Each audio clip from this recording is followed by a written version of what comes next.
Hey everybody, Prepper Nurse One here. Today is the 18th of April. It's Tuesday, and did some of this last night and did more today. I'll show you here. Basically, you can see where I stopped here. I will add some more over there, but I brought stone all the way up through here, over to the camper. I will, like I said, I'll add some more stone over here as well. Now, what I wanted to show you, regardless of the water coming in or not, I would have added more stone anyway, and I want to show you why. The stone here, like if you see it over here, it's settling all in. Let me get out of the light. It's settling all in and it's sinking in. So I would have added more stone anyway, just to build up the layer better. But so I got it all through here, and it'll all settle in. But then I also came over, I put some this way to that point. I may add some more there, I'm not sure yet. I got to add more over here, but I came and I did all the way up to the shop, put another layer all through here. So and then I did put one wheelbarrow full so far at the end of the driveway. I pulled some of this out of here to cover this area too, so I'll still got quite a bit of stone left, as you can see here. So yeah, there's quite a bit of stone still left. So I gotta, a lot of this will end up going right into the driveway. There's always, like I'll wear this area here through here, and I'll throw some over in the turnaround, and I'll add some more down at the end of the driveway as well. But I want to clear something up. It was like I seem to be a little bit of a misconception that I had standing water down here all the time, and that's not the case. What happens is if the rain comes and it's a heavy rain, it comes down, and half of the back of the house, it comes off of that gutter right here. Okay, well, there's nothing there to catch it. So it just pours out on the ground, and then the whole area gets wet. And within a couple of days, everything seeps it back into the ground, as long as things dry up.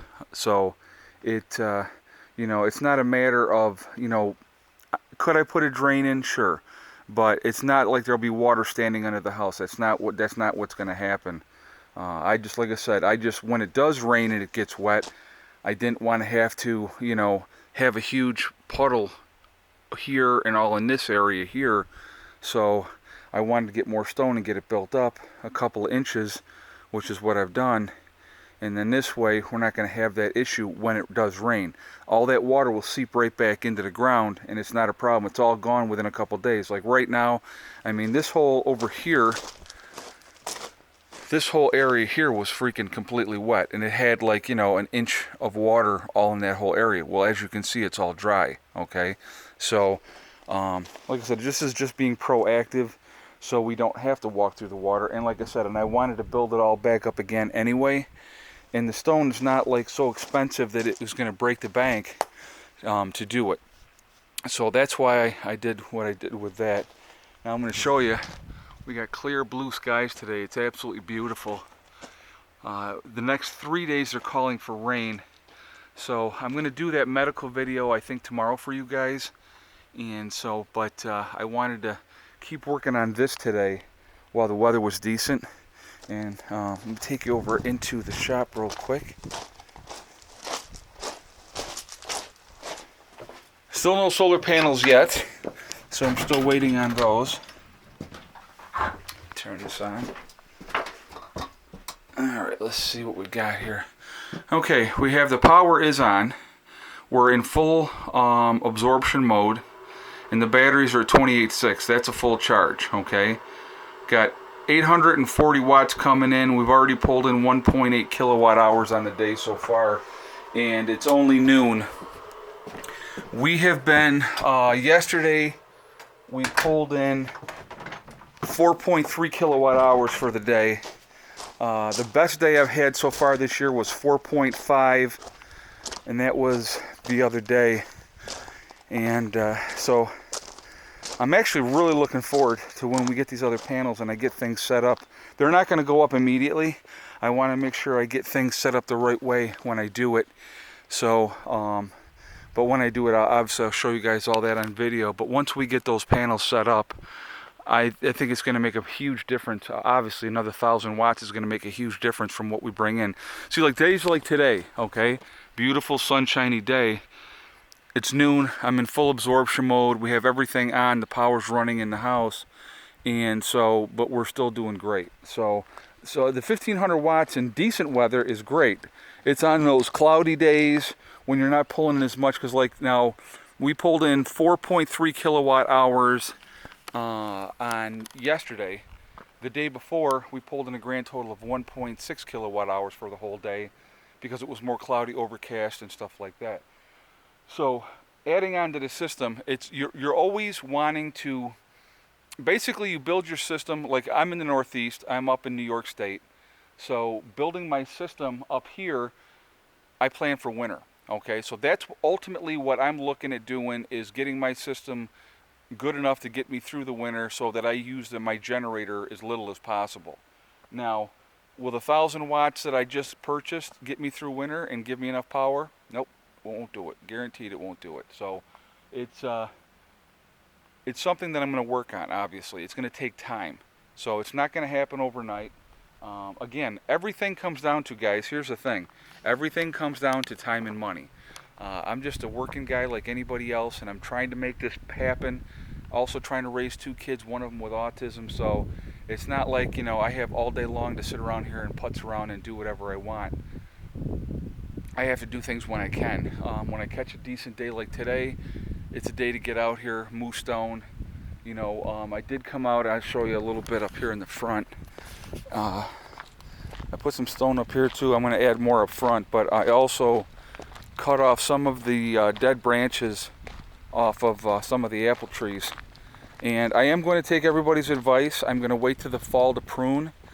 I have to, I've been recommended to get a good pair of pruners, so I did put some stone here so you can see that, because that was kind of muddy coming in. But I will add more stone all to the end of this as well, just to build it up a little bit more.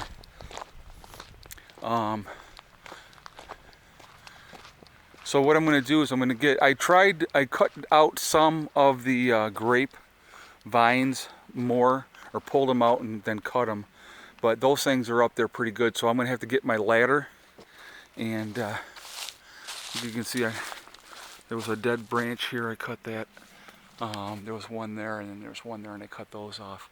But I got to get up in there with my ladder and get up higher and try to cut that better. But I'm going to end up pruning. Like I said, I'm going to get a pair of good pruning shears, and then when the fall comes, because it's been, the overall majority of you said do it in the fall, okay? This tree here, that is not an apple tree, so I'm going to cut that out altogether. That one's going to get cut out of here altogether. So I just, there was a dead branch over here too that I took out. This one was a freaking huge one. So there was one right here, so I cut that out as well. But there's a couple dead branches here and there, like that end part there. I could just cut that off, you know. But I got to get up in the tree with my ladder, and like I said, I have to get up there and try to get these vines cut out as best I can. And so that is obviously a project as well for another day.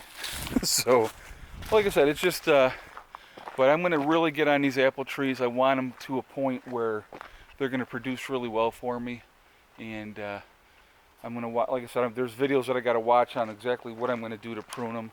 But I got to get a pair of good pruning shears, and we'll get there. It'll all come together. Like this tree here, this little tree, I'll take that little tree out of here too. That's not going to stay, because I don't want it to interfere with the apple trees. So I'm going to definitely be working on that. And like I said, it's just we'll work at it, and hopefully, you know, hopefully we get something this year. Hopefully next year it'll be better once I get it pruned up good. But yeah, like I said, everything, you know, it's the biggest thing, guys, with all of this is just being methodical and just taking care of it little as a time, little as you can. My back really dictates how much I can do. Ever since my cancer surgery, I can't go like I used to, and because they gutted me on the left side there pretty good. So it's I do what I can, and then my back tells me, okay, that's enough, and I listen to my back. So, so we're getting here. This will all get spread out where I want it, and I'm happy with what we got done so far. And I might do a couple more loads in the wheelbarrow today before I have to go to work. But that'll, like I said, we'll just keep methodically working at it. So I just want to give you an update. So maybe tomorrow, because like I said, they're calling for rain, then I will, if it doesn't rain, I'm going to be honest with you. If it doesn't rain, I want to try to get out here and get some stuff done. If it does rain, then I'll get the medical video up. There's a couple of things that I want to do, but there's one in particular I think you're really going to enjoy, and it's going to be, important for everybody. So anyway, guys, listen, let me jump off of here for now so I can get back to work. Remember, hug and kiss the ones you love. Tell them every day. Tomorrow's not guaranteed. We never know what's going to happen, guys. Life is so short, and it's a precious gift that we're given. So, remember, hug and kiss the ones you love and tell them every day. And remember, guys, STD, it's a horrible acronym, but it works.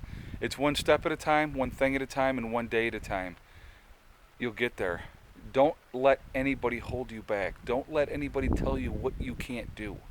That's negativity breeds negativity. Unhappy people want you to be unhappy too. I choose to try to laugh and smile and have a good time with things. That's just my choice. You know what I mean? And I've been very, very, people always tell me, oh, you're always so lucky. That's part of it. I really think, but I think it's your attitude and how you deal with things that makes a difference too. I think that really makes a huge difference in your life. Okay, guys, I'm going to jump off here and get back to work, and I will talk to you tomorrow. Prepper Nurse one out for now. Oh, and yes, because it's about 60 degrees and it's warm out and I've been working, I do have my shirt off. See you later. Bye.